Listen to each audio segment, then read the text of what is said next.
Hello and welcome to knowledge zone channel. आज 20 जनवरी के दिन हम पीआईबी के इंपॉर्टेंट न्यूज़ को डिस्कस करेंगे।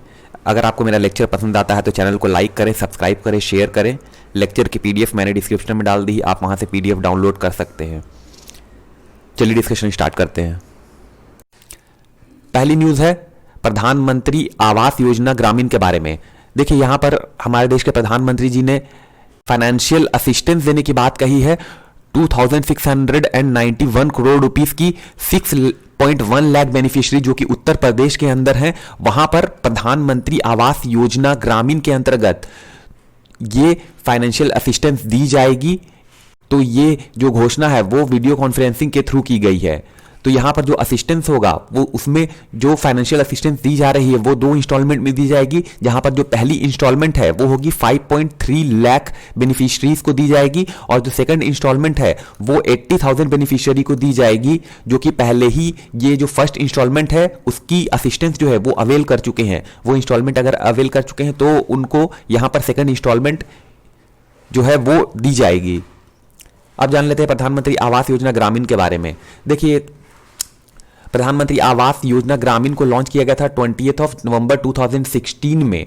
तो यहां पर प्रधानमंत्री जी के द्वारा एक कॉल की गई थी जहां पर कहा गया था कि हाउसिंग फॉर ऑल बाय 2022, जो कि एक फ्लैगशिप प्रोग्राम थी गवर्नमेंट ऑफ इंडिया की। तो यानी कि जितने भी लोग हैं उन सबको यहां पर 2022 तक हाउसिंग प्रोवाइड कराना यहां पर कॉल था प्रधानमंत्री जी का। तो इसके अंदर अभी तक 1.26 करोड़ हाउसेस जो हैं वो ऑलरेडी बिल्ट हो चुके हैं अक्रॉस द कंट्री इस स्कीम के अंदर। और यहां पर जितनी बेनिफिशियरी हैं उनको 100% ग्रांट दी गई थी 1.20 लाख रुपीस की जो भी प्लेन एरिया है उसके अंदर, और 1.3 लाख की जो भी हिली स्टेट्स हैं लाइक नॉर्थ ईस्टर्न स्टेट्स और जो भी डिफिकल्ट एरिया है union territory of Jammu Kashmir और लद्दाख के अंदर, तो वहां पर जो असिस्टेंस है वो 1.3 लाख रुपीस की दी गई थी। तो जो भी बेनिफिशियरी थे प्रधानमंत्री आवास योजना ग्रामीण के अंदर उनको यूनिट असिस्टेंस के अलावा यहां पर जो भी अनस्किल्ड वेजेस जो भी लेबर थे उनको भी यहां पर सपोर्ट दी गई under Mahatma Gandhi National Rural Employment Guarantee Scheme यानी कि MGNREGS के अंदर। तो यहां पर जो असिस्टेंस है वो भी दी गई 12,000 रुपीस की, जो भी टॉयलेट की कंस्ट्रक्शन के लिए चाहिए थी वो यहां पर दी गई है। तो ये जो असिस्टेंस है वो स्वच्छ भारत मिशन ग्रामीण के अंदर दी गई। और जो भी यहां पर स्कीम है उसमें एक प्रोविजन है कि ये जो स्कीम है वो other scheme of government of India या यूनियन टेरिटरी ऑफ इंडिया उससे मर्ज कर जाती है, कन्वर्ज कर जाती है। जैसे कि यहां पर LPG कनेक्शन प्रोवाइड की जाएगी अंडर प्रधानमंत्री उज्ज्वला स्कीम, साथ ही साथ इलेक्ट्रिसिटी कनेक्शन प्रोवाइड की जाएगी। इसके अलावा जो access to safe drinking water है उसको प्रोवाइड किया जाएगा जल जीवन मिशन के अंदर। तो ये इसके बारे में पूरी डिटेल थी। अगली न्यूज है Indo French exercise desert knight 21 के बारे में। देखिए यहां पर इंडियन एयरफोर्स और French air and space force ये दोनों मिलकर एक बायलैटरल एयर एक्सरसाइज को परफॉर्म करेंगे जिसका नाम है एक्स डेजर्ट नाइट 21। तो ये जो एक्सरसाइज है इसको परफॉर्म किया जाएगा एयरफोर्स स्टेशन जोधपुर में 20 से 24 जनवरी 2021 के बीच में। तो यहां पर दोनों साइड जो है वो पार्टिसिपेट करेगी रफाइल के साथ। इसके अलावा Airbus A330 multi role transport tanker यानी MRTT, इसके अलावा 400M टैक्टिकल ट्रांसपोर्ट एयरक्राफ्ट, और अप्रोक्सीमेटली यहां पर 175 पर्सनल होंगे दोनों कंट्रीज के बीच के। तो यहां पर जो इंडियन एयरफोर्स एयरक्राफ्ट है वो पार्टिसिपेट करेगी इस एक्सरसाइज के अंदर, जहां पर Mirage 2000, Su-30 MKI, Rafale IL-78 flight refuelling aircraft, AWACS और AEW&C एयरक्राफ्ट शामिल होंगे इंडिया की तरफ से। इसके अलावा ये एक्सरसाइज जो है वो कहा जा रहा है कि एक इंपॉर्टेंट माइलस्टोन होगा क्योंकि यहां पर सीरीज ऑफ इंगेजमेंट देखने को मिलेगी दोनों कंट्रीज के एयरफोर्स के द्वारा। As a part of Indo French defence cooperation यहां पर इंडियन एयरफोर्स और French air and space force यहां पर एक एक्सरसाइज परफॉर्म करेगी जिसका नाम है गरुड़ा, जिसकी की यहां पर जो कि एक एयर एक्सरसाइज है, और इसकी यहां पर 6th एडिशन को हेल्ड किया गया है एयरफोर्स बेस मॉन्ट डी मार्सन जो कि फ्रांस में है वहां पर। देखिए इस एक्सरसाइज के थ्रू जो एग्जिस्टिंग कोऑपरेशन है वो भी उसको भी एक तरह से मीजर किया जाएगा, जहां पे दोनों फोर्सेस जो हैं वो यूटिलाइज करेगी जो भी अवेलेबल अपॉर्चुनिटी होगी उसको, ताकि यहाँ पर जो हॉप एक्सरसाइज है दोनों कंट्री के बीच में उसको कंडक्ट किया जा सके। फर्दर जो French air and space force deployment है वो यहाँ पर फेरी करेगा ऑस्ट्रेलिया को, जैसे कि यहाँ पर एक्स पिच ब्लैक जिसको 2018 में होस्ट किया गया था इंडियन एयरफोर्स के द्वारा एयरफोर्स स्टेशन आगरा और ग्वालियर में, जो कि फाइटर्स के बीच की एक्सरसाइज थी और MRTT एयरक्राफ्ट के बीच में ये एक्सरसाइज परफॉर्म की गई थी। यानी कि जो फाइटर और MRTT एयरक्राफ्ट है उनके बीच में यहाँ पर आगरा और ग्वालियर में ये एक्सरसाइज परफॉर्म की गई थी। प्रेजेंटली अभी जो फ्रेंच डिटैचमेंट है फॉर एक्स डेजर्ट नाइट 21 उसको डिप्लॉय किया गया है एशिया में as a part of sky rose deployment, और ये फेरी करेगा फोर्सेस को एयरफोर्स स्टेशन जोधपुर के अंदर। देखिए ये एक्सरसाइज जो है वो एक यूनिक एक्सरसाइज कही जा रही है क्योंकि इसके अंदर जो फील्डिंग है रफाल एयरक्राफ्ट की वो दोनों साइड से परफॉर्म की जाएगी, और ये कहा जा रहा है कि ये एक तरह से इंटरेक्शन जो है दोनों कंट्री के बीच का वो किस तरह से रेस कर रहा है वो यहाँ पर दर्शाता है।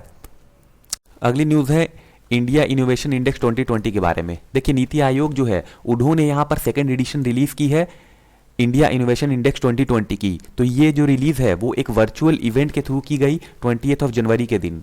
देखिए इस इंडेक्स को रिलीज किया गया नीति आयोग के vice chairman doctor Rajiv Kumar ji के द्वारा।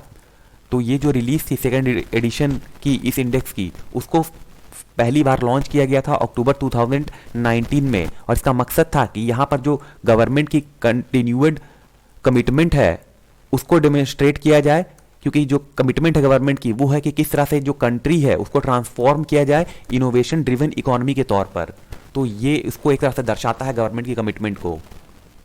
फर्दर ये जो इंडेक्स है उसमें जो स्टेट और यूनियन टेरेटरी है उनकी रैंक को यहाँ पर दिखाया जाता है कि किस तरह से जो परफॉर्मेंस रही है उनकी इनोवेशन के सपोर्ट में, और किस तरह से उन्होंने जो भी इनोवेटिव पॉलिसीज हैं उसको यहाँ पर इम्प्रूव किया है by highlighting their strength and weaknesses. तो इसके बेसिस पे ये इंडेक्स जो है वो रैंक करती है जो भी डिफरेंट स्टेट और यूनियन टेरेटरी हैं उनको। तो यहाँ पर जो रैंकिंग मेथोडोलॉजी है इसको डिज़ाइन किया गया है इस तरह से कि यहाँ पर जो स्टेट है वो एक तरह से लेसन सीख सके जो भी नेशनल लीडर्स हैं अक्रॉस द वर्ल्ड इनोवेशन के फील्ड में उनसे।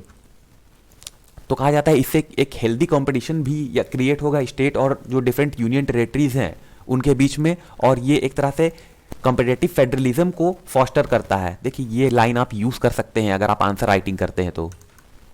फर्दर यहाँ पर जो स्टेट्स और यूनियन टेरेटरी है उसको यहाँ पर डिवाइड किया गया है 17 मेजर स्टेट्स में, साथ ही साथ जो 10 नॉर्थ ईस्ट और हिली स्टेट है उनमें, और 9 सिटीज़ एंड यूनियन टेरेटरीज, ताकि यहाँ पर जो परफॉर्मेंस है इनके बीच की उसको इफेक्टिवली कंपेयर किया जा सके।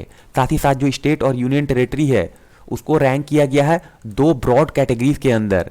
यहाँ पर जो कैटेगरी है वो देखी जाएगी इसमें आउटकम किस तरह की इनके बीच में आई है, और जो गवर्नेंस है वो किस प्रकार का है यूनियन टेरेटरीज और स्टेट के बीच में। तो ओवरऑल जो फ्रेमवर्क है इंडिया इनोवेशन इंडेक्स 2020 का वो कंसिस्ट करता है 36 इंडिकेटर को, जिसमें कि हार्ड डेटा इंक्लूड है जहां पर 32 इंडिकेटर्स होंगे और कंपोजिट इंडिकेटर्स होंगे, यानी कि ये 2 पैरामीटर होंगे इसके अंदर।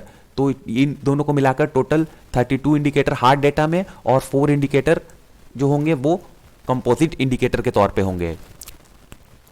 देखिए जो इंडिया इनोवेशन इंडेक्स 2020 जो है उसको बिल्डअप किया गया है जो प्रीवियस ईयर की मेथोडोलॉजी थी उसके अकॉर्डिंग ही, लेकिन यहाँ पर जो मैट्रिक्स हैं वो और ज़्यादा बढ़ा दिए गए हैं ताकि एक होलिस्टिक आउटलुक जो है इंडियन इनोवेशन इकोसिस्टम की उसको यहाँ पर प्रोवाइड किया जा सके। फर्दर जो फ्रेमवर्क है उसको रेगुलरली जो है अपडेट किया जाता है, जिसके अंदर जो ग्लोबली कंसीडर पैरामीटर हैं उसको भी यहाँ पर इंक्लूड किया जाता है ताकि जो इनोवेशन है उसको मीज़र किया जा सके। जैसे कि यहाँ पर percentage of gross domestic product कितने स्पेंड हुए हैं रिसर्च और डेवलपमेंट के अंदर, उसको एक तरह से यहाँ पर इंक्लूड किया गया है। इसके अलावा जो parameter specific to Indian economy है उसको भी यहाँ पर रिटेन किया गया है जो पिछली बार लिया गया था उसके अकॉर्डिंग। इसके अलावा ये जो इंडेक्स है वो जो भी ट्रेंड्स हैं उसको कैप्चर करता है और डिटेल्ड एनालिसिस प्रोवाइड करता है, जो वेरियस फैक्टर हैं जिसके अंडर जो भी कंट्री, स्टेट या डिस्ट्रिक्ट लेवल पे जो भी इनोवेशन जो ड्राइव होता है, उन सारे पैरामीटर को यहाँ पर, उन सारे फैक्टर को यहाँ पर डिटेल्ड तौर पे एनालिसिस की जाती है इस इंडेक्स के अंदर। साथ ही साथ ऐसा बिलीव किया जाता है कि ये एनालिसिस जो है वो पॉलिसी मेकर जो भी हैं उनके लिए एक तरह से कैटलिस्ट का काम करेगी और ये उनको इनेबल करेगी किस तरह से जो इनोवेशन है उसको नेशनल और सब नेशनल लेवल पे अच्छी तरह से इंक्रीज किया जाए और यहाँ पर इनोवेशन को बढ़ावा मिल सके। अगली न्यूज़ है LNG truck loading unit of Shell India के बारे में। तो यहाँ पर श्री धर्मेंद्र प्रधान जी, जो कि union minister of petroleum and natural gas हैं, उन्होंने इनॉग्रेट की LNG truck loading unit of Shell India की हाजिरा, गुजरात के अंदर। देखिए यही वाली जो टैंक है, जो ट्रक लोडिंग यूनिट है शेल इंडिया की, इसको यहाँ पर यूनियन मिनिस्टर के द्वारा यहाँ पर इनॉग्रेट किया गया है। उन्होंने कहा कि इसके थ्रू जो भी अवेलेबिलिटी है नेचुरल गैस की ऑफ ग्रिड एरिया में, उसको एक तरह से बूस्ट मिलेगा जहां पर कोई भी गैस पाइपलाइन उपलब्ध नहीं है। साथ ही साथ इसके थ्रू जो यूज है एलएनजी का लॉन्ग हॉल ट्रकिंग में, वो प्रमोट होगा। फर्दर उन्होंने कॉम्प्लीमेंट करते हुए कहा जो टीम है शेल इंडिया की, कि ये एक सिग्निफिकेंट इनिशिएटिव है जो कि ली गई है। इससे जो कंपटीशन है एलएनजी सेक्टर में वो भी इंक्रीज होगा, साथ ही साथ जो न्यू मार्केट्स हैं उसका इमरजेंस होगा। इसके अलावा जो भी एम्प्लॉयमेंट जनरेशन है, यानी कि न्यू एम्प्लॉयमेंट अपॉर्चुनिटी क्रिएट होगी और जो क्लीनर फ्यूल है इंडस्ट्रियल एरिया, इंडस्ट्रीज के लिए, उसको इंश्योर किया जा सकेगा और इन्वायरमेंट कंजर्वेशन को यहां पर फैसिलिटेट किया जा सकेगा इसके थ्रू। तो उन्होंने कहा कि ये एक बहुत बड़ा स्टेप है क्लीनर और ग्रीनर फ्यूचर के लिए, इंडिया के लिए। साथ ही साथ उन्होंने कहा कि जो हमारी कमिटमेंट है कि हम क्लीन एनर्जी क्वांटम को इंक्रीज करेंगे और हमारी जो इकोनॉमी है उसको गैस बेस्ड इकोनॉमी में कन्वर्ट करेंगे। तो इसके थ्रू यहाँ पर जो क्लाइमेट चेंज का जो इशू है वो भी एड्रेस होगा और हम आत्मनिर्भर भारत का जो गोल है उसको भी अचीव कर सकेंगे।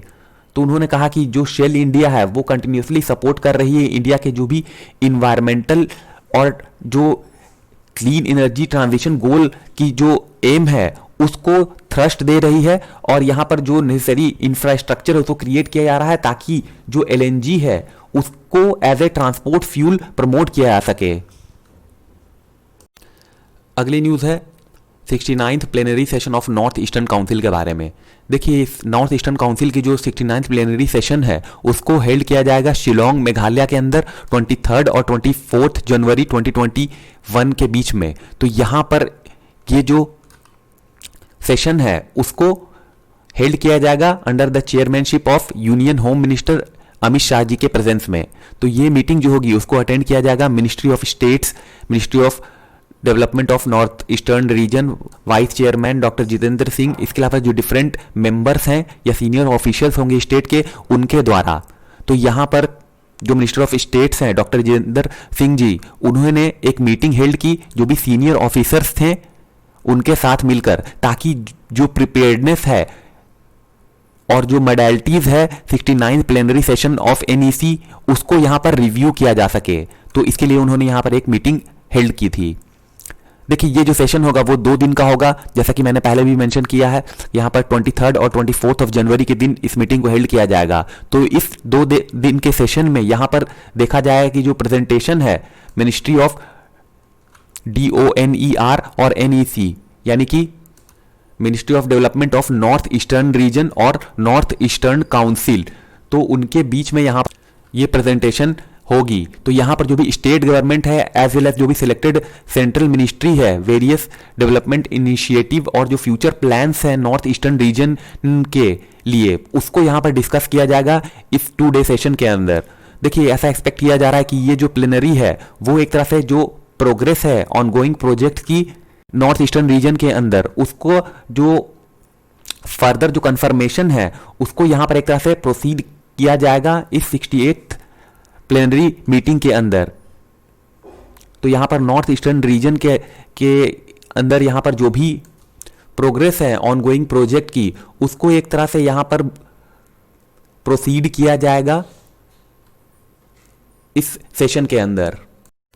अगली न्यूज़ है khadi and village industry commission और मिनिस्ट्री ऑफ ट्राइबल अफेयर्स के बारे में। देखिए इन दोनों के बीच में यहाँ पर दो एमओयू साइन की गई है, जहाँ पर परचेज की जाएगी खादी फैब्रिक्स की ट्राइबल स्टूडेंट्स के लिए, और यहाँ पर जो पार्टनरशिपिंग है वो होगी ट्राइबल अफेयर्स मिनिस्ट्री की with KVIC as a implementing agency. यानी कि ये जो एमओयू साइन की गई है, तो इसमें जो भी परचेज होगी खादी फैब्रिक की, उसमें जो इंप्लीमेंटिंग एजेंसी होगी वो होगी केवीआईसी, यानी कि Khadi and village industry commission. तो ये जो भी परचेज होगी वो होगी under the prime minister employment generation programme, यानी कि PEMEGP। तो ये इंपॉर्टेंट हो जाता है। देखिए ये जो एमओयू है वो साइन किया जाएगा in presence of minister of MSME Shri Nitin Gadkari ji और minister of tribal affair Shri Arjun Munda ji के प्रेजेंस में। तो यहाँ पर गडकरी जी ने कहा कि जो मिनिस्ट्री ऑफ ट्राइबल अफेयर है वो यहाँ पर 6 lakh metre of khadi fabric को प्रोक्योर करेगी 2020 से 2021 के बीच में। जो भी स्टूडेंट हैं एकलव्य रेसिडेंशियल स्कूल में, जिसको कि मिनिस्ट्री के द्वारा रन किया जाता है, उनके लिए ये प्रोक्योरमेंट की जाएगी। साथ ही उन्होंने कहा कि जो क्वांटम ऑफ परचेज है खादी फैब्रिक की, वो एक तरह से प्रोपोर्शनलिटी को इंक्रीज करेगी with the increase of number of Eklavya school every year. Further जो मिनिस्ट्री ऑफ अफेयर हैं श्री अर्जुन मुंडा जी, उन्होंने कहा कि जो national scheduled tribe finance development corporation है, जो कि एजेंसी है ट्राइबल अफेयर्स मिनिस्टर की, वो रिस्पॉन्सिबल है कि किस तरह से जो ट्राइबल्स हैं इंडिया के अंदर उनका इकोनॉमिक डेवलपमेंट हो जाए, और यहाँ पर इसको एज ए पार्टनर यहाँ पर इंप्लीमेंट किया जाएगा PMEGP स्कीम के अंडर, यानी कि prime minister employment generation programme scheme के अंतर्गत। तो यहाँ पर जो NSTFDC है वो एक तरह से कंसेशनल लोन स्कीम प्रोवाइड करेगी, ताकि जो भी एंटरप्रेन्योरियल वेंचर्स हैं उनको फंडिंग मिल सके ऑफ एस्पायरिंग शेड्यूल्ड ट्राइब्स, जो भी हमारे इकोनॉमी के जो भी डिफरेंट सेक्टर है उसके अंदर। साथ ही साथ यहाँ पर उन्होंने कहा कि ये जो MOU है वो ट्राइबल्स के लिए बेनिफिट होगी कि किस तरह से उनको इंगेज किया जाए प्रोडक्शन एक्टिविटी में और सेल्फ एम्प्लॉयमेंट अपॉर्चुनिटी को क्रिएट किया जाए ट्राइबल्स के अंदर। साथ ही साथ जो अलायंस है NSTFDC और KVIC, वो एक तरह से यहाँ पर जो कवरेज है प्रधानमंत्री एम्प्लॉयमेंट जनरेशन प्रोग्राम स्कीम की, उसको इंक्रीज करेगा जो भी STs हैं उनके बीच में। तो ये थी आज की सारी news. Thank you very much for listening. और एक न्यूज़ बाकी रहेगी, उसको मैं कल डिस्कस करूंगा। Thank you.